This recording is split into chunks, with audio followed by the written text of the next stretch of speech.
Welcome to the Deep Dive. We're your guides for cutting through the noise and really getting to those essential nuggets of knowledge. That's the goal. Today, we're doing a deep dive into something I find truly fascinating, a detailed script.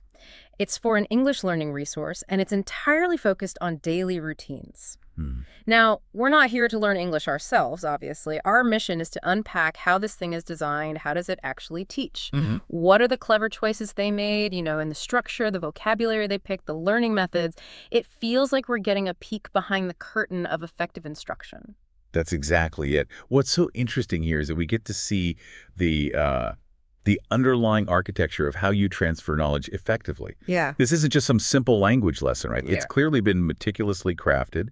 It gives a very clear roadmap for learning a language. Okay. But if we connect this to the bigger picture, it actually gives us some pretty profound insights into how we can approach learning any new skill Yeah. or any body of information, how to do it efficiently, effectively, and maybe most importantly, keep it engaging. How to make it stick. Exactly. So our mission today is really to understand the pedagogical principles. What's embedded in this seemingly straightforward lesson about daily routines? And how do those principles make the learning journey powerful, maybe almost effortless for the person using it? Okay, let's unpack that journey then, starting right at the beginning. So the resource kicks off by setting the stage, right? Yeah. Everything you do from morning to night. Mhm. And it immediately jumps into presenting individual vocabulary words, just the words for the morning routine, like building blocks. Yeah. But then almost instantly, it switches to full sentences. Why do that? Why that specific, like rapid fire order? What's the pedagogical magic there? Starting with single words, then boom, full sentences. Well, that's actually a really foundational principle in effective learning design. The source material, it starts the learner off with a specific list of morning verbs. Wake up, get up, make the bed, and so on. Brush my teeth, wash my face, Basic? the absolute basics, take a shower, get dressed, eat breakfast, leave the house, go to work, go to school. That first phase is critical because it introduces the new stuff in what we often call bite-sized chunks, manageable pieces. Okay. Think of it like a builder. You wouldn't just hand someone a massive pile of bricks and say, right, build a house. No, definitely not. You'd give them one brick first, then maybe show them how it fits with another, then how a few make a small line. That's the core idea of scaffolding in learning. You provide these support structures, and then you gradually take them away as the learner gets more proficient. And that immediate scaffolding, like you said, from just the word wake up to a full sentence like, I wake up at 6:30 in the morning, that feels incredibly intentional. It's not random. It's like watching those bricks instantly click together to form a little piece of wall. Oh, it's absolutely deliberate, and that's where the power of this resource really starts to show itself. The pedagogical value there, starting with single words, then immediately scaffolding into complete functional sentences, it's huge because it directly addresses something called cognitive load. Cognitive load, right? Heard that term. Think of it as how much mental juggling your brain has to do at any one time. If you throw too many new things at a learner all at once, new words, new grammar rules, new sentence structures, pronunciation, it's just too much. Their mental juggler gets overwhelmed, drops all the balls. Yeah, overload. Exactly. So by first giving them just the individual bricks, the vocabulary, the learner isn't trying to grapple with new words and complex grammar simultaneously. They just grasp the single units first. Then, almost straight away, they see how those bricks fit together, how they form these simple, usable walls, the sentences, this step-by-step, almost immediate application of what they've just learned. It's incredibly motivating. I can see that. It builds confidence because it shows them, look, you just learned these words 5 seconds ago, and now you can already use them to say something complete. It moves them from just recognizing words to actually producing something basic really quickly. That's a massive psychological win. It lowers the barrier to keep going. And the deep dive, it focuses on these really specific, almost tiny examples, like that crucial difference between wake up and get up. The script actually says wake up means your eyes open, get up means you get out of bed. Now, from an instructional design view, what's the real danger if a learner doesn't get that nuance early on? And how does tackling it right at the start affect their fluency and confidence down the line? Because honestly, a lot of beginner stuff might just gloss over that. That's where this resource really shines, I think. It's a real aha moment when you analyze it. While many beginner materials might actually shy away from those subtle distinctions, maybe thinking you'll overwhelm the learner. Right, keep it simple. Exactly. But this one leans into it. Why? Because it subtly teaches the learner something fundamental. Language isn't just about finding a direct word-for-word translation. It's about context. It's about nuance. It's about those slight differences in meaning that make communication natural and, importantly, precise. Okay. For a beginner, these distinctions, they're not intuitive at all. Mixing them up can lead to awkward phrasing, maybe confusing interactions, or even just being flat out wrong later. Right, you could say, I wake up from the chair, which sounds odd. Precisely. By addressing it head-on, right at the start, the resource basically preempts the exact confusion points that would otherwise trip them up later. Points where they have to stop, unlearn, and relearn. It's sort of like front-loading accuracy. Front-loading accuracy, I like that. And counterintuitively, that actually reduces cognitive load in the long run because you prevent bad habits from forming early on. And it shows the learner that language is this precise tool that builds trust. It shows the material anticipates their struggles and gives targeted solutions. This attention to detail, it signals high-quality design. Accuracy is prioritized, even on these tiny points, which builds a much more solid foundation for later, more complex learning. So, okay, they've built that solid foundation of personal morning habits. The resource then doesn't just pile on more words, it seems to cleverly expand the learner's world, so to speak. How does it handle that shift from the sort of intimate home routine to the wider, often more complicated world of school or work? And what new language challenges does that bring in? That's a really critical next step, and yeah, it's handled very artfully here. The material introduces terms like arrive at schoolwork, start work, have meetings, or take a class, do homework, eat lunch. More interactive stuff. See, exactly. Talk to friends, use the computer, take a break, and finish work. Notice how the vocabulary here, it strategically expands the context.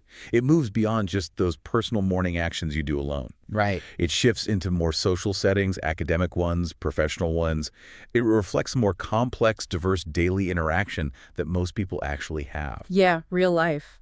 This transition is vital because, well, daily life isn't just about what you do in your bathroom or kitchen. Yeah. Right? It's about navigating these broader environments, interacting with other people. The language has to reflect that expansion. So what's the challenge there, linguistically? The challenge is to introduce terms common in these public or work settings without suddenly dumping really complex grammar or sentence structures on them. And the resource does this pretty elegantly. It mostly sticks to familiar verb forms they've already seen, but applies them to new nouns and situations. It builds on what the learner already knows. It shows them how the language they're picking up is a tool for their entire day, not just little fragmented moments in the morning. And it throws in another one of those really practical little nuggets, doesn't it? That tip about taking a break being a general phrase for stopping to rest. Why bother including that specific idiom? It does, yeah. And that's another excellent example of the resource's very practical focus. The tip about taking a break, it's a common idiom, right? You can use it in tons of contexts, not just work or school. Sure, taking a break from studying, driving. Exactly. So this shows the resource is committed not just to teaching vocabulary lists, but also to providing functional real-world language, stuff the learner can immediately slot into their own communication toolkit. Yeah. It's all about utility. Handing the learner tools they can actually use in the wild, as we sometimes say, not just in a textbook exercise. You're right. It's these kinds of small, practical additions, these little tips, that make a learning resource feel genuinely helpful and immediately useful. So for you, listening to this, you can really see how even these seemingly small details in a structured lesson, like specific idiom, or that nuance between wake up and get up, they really add up. They contribute significantly to a deeper understanding. It's clearly not just about memorizing words off a list. It's about getting how they're used in practice, the little subtleties that make communication natural and effective. Precisely. It's about functional competence. Okay, so as the day goes on in the lesson, the deep dive shifts focus again, this time to the evening routine. It covers everything from coming home to getting ready for sleep, and it keeps that consistent structure, right? Yeah. Vocabulary, then sentences, reinforcing the pattern. Yes, that consistency is absolutely key for reinforcing the learning patterns they've established. Yeah. So for the evening, you get key phrases like come home, cook dinner, or make dinner, eat dinner, do the dishes. The wind down phase. Exactly. Watch TV, listen to music, read a book, maybe take a shower again for some, brush my teeth, and finally go to bed or fall asleep. What's really interesting here, I think, is the deliberate blend.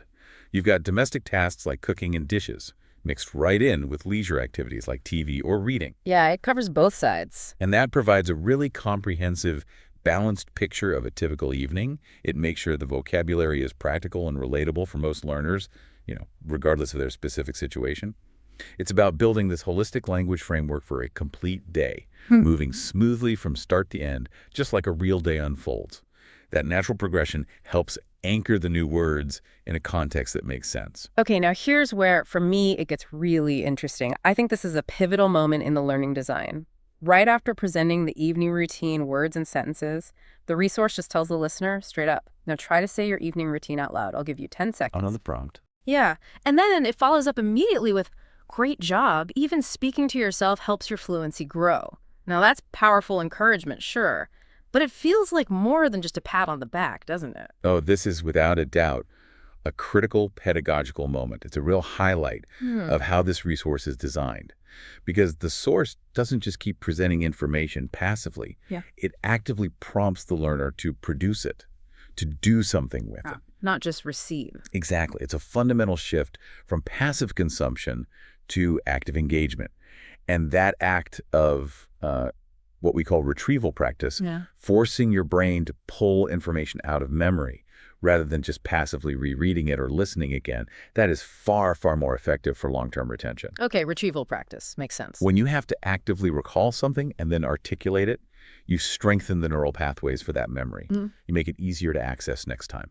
And that explicit statement, the one about speaking to yourself helping fluency, that's a key takeaway. It validates a learning strategy that, let's be honest, might feel awkward or unnecessary, maybe even a bit silly, to a new learner. Yeah, talking to yourself in a new language can feel weird. Totally. Many learners feel self-conscious about practicing alone. Yeah. But this resource explicitly says, go on, do it. It helps. It demystifies the process of getting fluent, makes it feel accessible, achievable. It normalizes what might feel like just internal rehearsal, but is actually a super effective form of practice. And more than that, it actively fosters a growth mindset, that core belief that your abilities aren't fixed, that you can develop them through dedication and hard work. By telling the learner that every attempt, even just talking to yourself for 10 seconds, is valuable and helps you progress, that builds confidence and perseverance. Both are absolutely vital for sticking with language learning or really any kind of complex skill acquisition. So thinking about this for you, the listener, whether you're tackling a language or maybe trying to get your head around new software at work or even practicing a tricky bit on the guitar, it really highlights the huge power of immediate application and that internal rehearsal. Yes. Don't just passively watch the tutorial video. Actively try the steps yourself. Don't just read the manual. Try to explain the feature out loud, even just to yourself. That active engagement, that self-directed practice seems to make all the difference in really making the knowledge stick. Couldn't agree more. Active production is key. Okay, so the deep dive then moves into what feels like another pivotal section. Let's listen to two people talk about their daily routines. Now, this isn't just more vocabulary lists. This shifts things from individual actions into a genuine conversational context. That's where language really comes alive, isn't it? It feels like the difference between knowing all the ingredients for a cake and actually knowing how to bake it. It absolutely is the difference, and it's such a crucial progression in the learning journey. Up until this point, the learner has basically been assembling their individual linguistic toolkit, piece by piece. Right. Now, they're shown how to actually use those tools in a social interaction. The material presents two distinct dialogues, and this moves the learner from just understanding isolated phrases to seeing how they weave together in a natural conversation. Okay, so what do these dialogues cover? Well, the first one, it's between a Mark and a Lisa. It covers essential bits like waking up times. What time do you wake up, Lisa? Breakfast habits. Do you eat breakfast? Mark says he gets up at 7. Lisa answers, yes, I have toast and fruit. It also touches on commuting. I walk to work. It takes about 20 minutes. Okay, very typical stuff. Very typical. And it includes after-work activities, too. Yeah? Mark mentions, I usually make dinner and watch a movie, which prompts Lisa's very relatable response. Sounds relaxing. Just that little social nicety. And then there's a second conversation between Anna and Jay. Yes, and this second dialogue expands the conversational range a bit further. Anna asks, what's your evening routine like? Jay describes getting home, relaxing, cooking. I get home around 6. I relax for a bit, then cook dinner. The conversation then naturally goes into family interactions. Yes. Anna asks, "Do you eat with your family?" Jay confirms, "Yes, we eat together at 7. After that, I read or play games." So it adds that social dimension. Exactly. And it wraps up with bedtime habits. What time do you go to bed? Jay says around 11, while Anna mentions she sleeps earlier, around 9:30. So you get a bit of contrast too. Okay, so structurally, why are these dialogues so important for language learning, beyond just hearing more examples? Well, if we connect this to the bigger picture, to what we call communicative competence, these dialogues are absolutely crucial. They move beyond just isolated words and sentences to actually demonstrate natural language use in context. Yeah. The learner gets to observe how common question and answer patterns actually work, how different parts of a daily routine fit into a smooth conversational flow, how you introduce a topic, how you expand on it, even how little expressions of agreement or reaction, like "sounds relaxing," get woven in naturally. So it's modeling the whole interaction. Precisely. It provides a blueprint for real-world communication. It prepares the learner not just to know the words, but to actually use them dynamically appropriately in a social setting. It's about building the ability to truly interact, not just, translate words in your head. And then right after they listen to these conversations, the resource has the listener repeat key phrases, things like, "What time do you wake up?" And "I relax for a bit, then cook dinner." This feels like a really vital bridge, doesn't it, between just passively listening and starting to participate actively. Almost like practicing lines for a play before you actually perform it. That's a great analogy. It is indeed a very thoughtfully designed bridge. This repetition phase, it serves multiple connected purposes. Firstly, yes, it's for listening comprehension, making sure they caught the phrase accurately. But it's also crucially for pronunciation practice. Oh, okay. By having the learner actually repeat the phrases out loud, the resource reinforces the auditory patterns. It helps them internalize the rhythm, the intonation, the stress patterns of natural English speech. Think of it like developing muscle memory, but for your mouth and ears. Linguists sometimes call it motor memory. Motor memory for speech. Interesting. Yeah. The physical act of speaking, even if it's just repeating, helps embed those language structures more deeply than just listening alone. And crucially, it solidifies the connection. The connection between what they've learned individually, the vocabulary, the simple sentence structures, and how it's actually used socially in a dialogue. This isn't just rote memorization.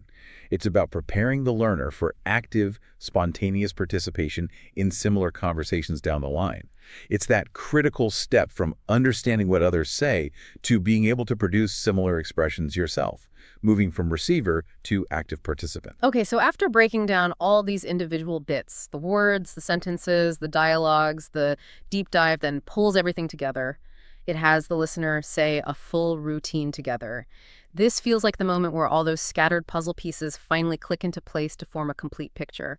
The whole narrative arc of a day. It absolutely is the synthesis, the grand integration, you could say. The source provides a complete sample routine, and it's organized very clearly, morning, afternoon, evening. Right. So, for example, the sample morning might be, I wake up at 6:30, I brush my teeth and take a shower, then I get dressed and eat breakfast, I leave home at 7:30. This whole segment is about integrating all the pieces the learner has encountered so far. It helps them build that cohesive narrative, connecting the vocabulary and sentence structures they've learned into a sequence that's meaningful and logical. Like telling their own mini story of a day. Exactly. And that sequential recall, being able to narrate a sequence of events, is vital for developing fluency and natural expression. It moves the learner beyond understanding single actions to actually constructing a coherent personal story. That's a much higher level of linguistic skill. Yeah, definitely more complex. It's like learning individual notes on a piano, then maybe learning some basic chords. And now, finally, you're playing a recognizable tune, a full song. It also gives them a ready-made model, a template for how their own routine might sound when they talk about it. This kind of structured output practice is just critical for cementing the learning. But it doesn't stop there, does it? This is another one of those moves that feels quite bold, maybe even a bit risky for an audio lesson. The deep dive immediately challenges the listener again. Now, you try saying your own routine. I'll give you 30 seconds of quiet time. Ready? That 30-second pause, it's not just dead air. It feels like a huge commitment to making the learner actually do something. Oh, what's fascinating there is precisely that deliberate shift. It moves from guided practice, repeating the model, straight into unguided, personalized practice. And that is exactly where true learning, deep learning really takes place, moving from imitation to independent creation. Right, the scary bit. It can feel like it. But that 30-second pause, it's a profound commitment to the learner's active engagement. It shows immense confidence from the resource designer in the learner's ability to apply what they've learned independently. Yeah. It's not just a blank space. It's a silent challenge and invitation. And it fosters what psychologists call self-efficacy. Self-efficacy. Yeah, that inner belief that you can actually do something. By giving them the space and, importantly, the expectation that they can perform without immediate prompting, it builds that belief. I see. This moment of self-generation, of constructing their own narrative, using the language they've acquired, it's incredibly powerful for solidifying that knowledge and building authentic fluency. It's the ultimate test, really, of whether the information has moved from just sitting in short-term memory to being something more accessible, usable, and, importantly, generative, something they can use creatively. Yeah. Many learning resources, they stop at consumption, maybe some guided practice, but this one pushes the learner into true production. And that's where real mastery blossoms.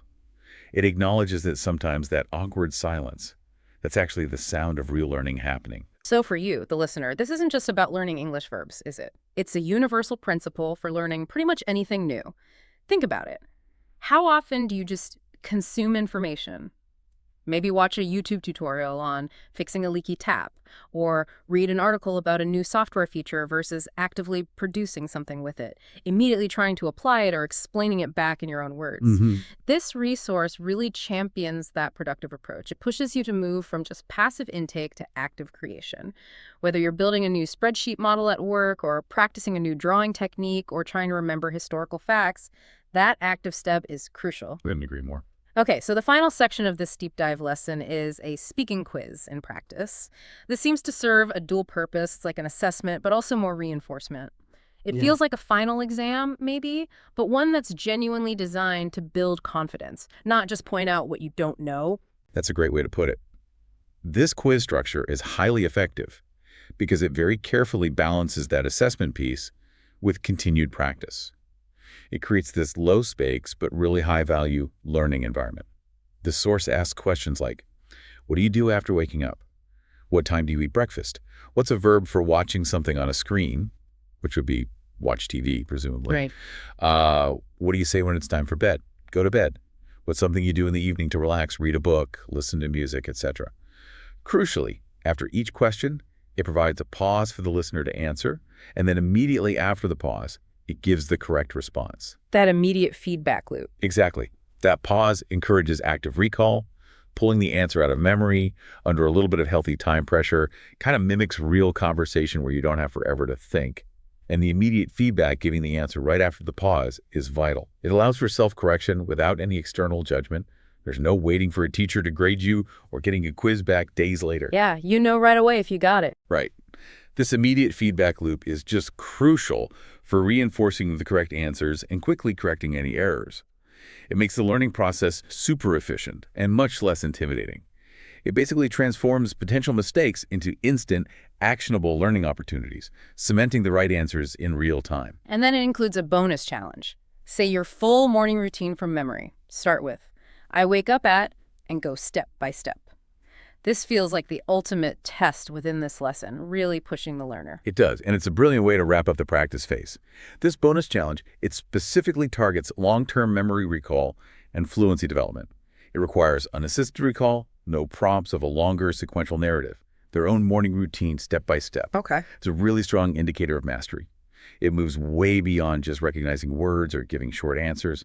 It demands comprehensive, sustained production. It challenges the learner not just to remember individual words or phrases, but to actually weave them together coherently, pulling that information from deeper memory stores without any external cues. This level of retrieval practice significantly strengthens those neural pathways we talked about, associated with the learned material. It essentially makes the mental roads to that information wider, smoother, easier to travel next time. It really represents the pinnacle of the learning journey laid out by this specific resource, the point where the learner can truly own the language and perform it, demonstrating genuine fluency within this limited topic. And then right at the very end, the deep dive delivers this really powerful closing message. Remember, practice speaking out loud. Even if you make mistakes, it's okay. Keep learning, keep talking. That's Well, that's not just a language tip, is it? That feels like a profound philosophy, something applicable to anything challenging we try to do. Oh, absolutely. This is perhaps the most profound nugget of wisdom in the entire resource, and I think it's intentionally placed right there as the final lingering thought. It explicitly normalizes mistakes. It says they're an inherent, acceptable, even necessary part of the learning process. Right. Mistakes are okay. Exactly. And that emphasis on perseverance, on resilience, keep learning, keep topping, even when it's not perfect, that's crucial for staying engaged with any complex skill acquisition. Learners, especially in language, often develop this fear of making errors. And that fear can really inhibit practice, lead to stagnation. Yeah, you freeze up. Precisely.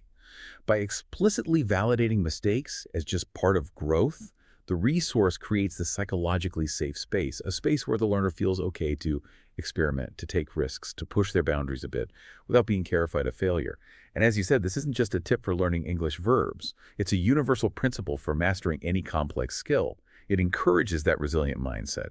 It transforms potential frustration into motivation and reinforces the idea that consistent effort, even if it's imperfect effort, is what leads to genuine progress and eventually mastery. So that wraps up our deep dive into this really incredibly well-structured English learning resource.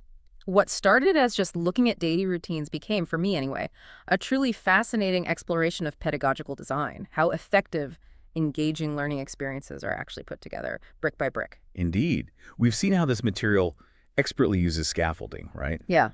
Carefully progressing from just single words to full sentences and then into natural-sounding dialogues. Yeah. It brilliantly incorporates active practice and personalized application. Yeah. It moves learners from just passively consuming information to actively producing language themselves. Mm-hmm. And it strategically builds their confidence. Through that immediate, non-judgmental feedback in the quiz and through those encouraging words at the end that foster a resilient growth mindset, it teaches learners that every attempt, every utterance is actually progress. So what does all this analysis mean for you listening? Whether you're maybe trying to master a new programming language for work, or learn a musical instrument in your spare time, or even just trying to grasp a really complex concept for an important meeting. Consider how the principles we saw here could apply. Right. Things like breaking down the information into manageable chunks first, applying immediate active recall testing yourself right away, embracing consistent practice even when it feels a bit awkward or you're making mistakes, and learning from those mistakes as essential steps on the path. Could these ideas supercharge your own learning journey? And this raises, I think, an important final question for you to ponder. Think about a new skill or maybe a topic that you're currently tackling. How might you design your own daily routine of learning for that specific subject? How could you explicitly incorporate these elements we've discussed? That incremental buildup, the immediate application, the resilient practice. How can you create those moments of speaking out loud for yourself? Explaining concepts in your own words, maybe recording yourself, even if it feels a little strange at first. How can you structure your learning to be more active, more productive, based on what we've unpacked today? That's your provocative thought for